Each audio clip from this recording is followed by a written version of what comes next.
ஆலய கோபுரமும் அதில் புதைந்திருக்கும் ரகசியமும். கோபுர தரிசனம் கோடி புண்ணியம். ஆம், ஒவ்வொரு ஊரிலும் ஆலயங்கள் தரிசனம் தருகின்றன. ஆனால் சில ஆலயங்கள் மட்டும் உள்ள கோபுரங்களில் அதிசயமும் ஆச்சரியமும் ரகசியங்களும் உள்ளன. ஆம், அப்படிப்பட்ட ஒரு ஆலய கோபுரத்தை இப்போது நாம் தரிசிக்கப் போகிறோம்.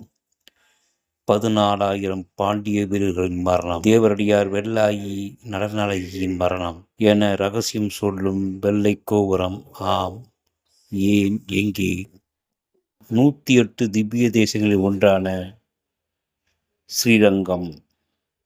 1323ஆம் ஆண்டு டெல்லி சுல்தான் ஸ்ரீரங்கத்தை தாக்க கோயிலை பாதுகாத்த 14,000 பாண்டியவர்கள் மரணமடைந்தனர். மேலும் சுல்தானின் பேராசை, உணவு, நகை, வைரங்கள் கொள்ளையடிக்கப்பட்ட பிறகு கண் ஸ்ரீரங்க மூலவரை கொள்ளையடித்து டெல்லிக்கு கொண்டு போக ஆணையிட்டான். அந்த சமயம் பிள்ளை லோகாச்சாரியர் முன்னிலையில் எம்பெருமானை இடம் மாற்ற திட்டம் தீட்டப்பட்டது.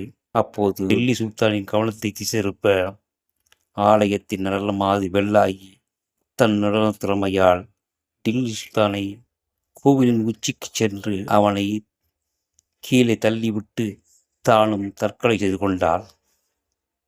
ஆதலால் ஸ்ரீரங்கத்தில் இந்த கோபுரம் இன்றும் வெள்ளையாக காட்சிகிறது. ஆம், வெள்ளாயின் தியாகத்தை போற்றுகின்றது. கோபுர தரிசனம் கோடி புண்ணியம். ஆம், இந்த வெள்ளை கோபுரத்தின் ரகசியம் தியாகம். நன்றி, வணக்கம்.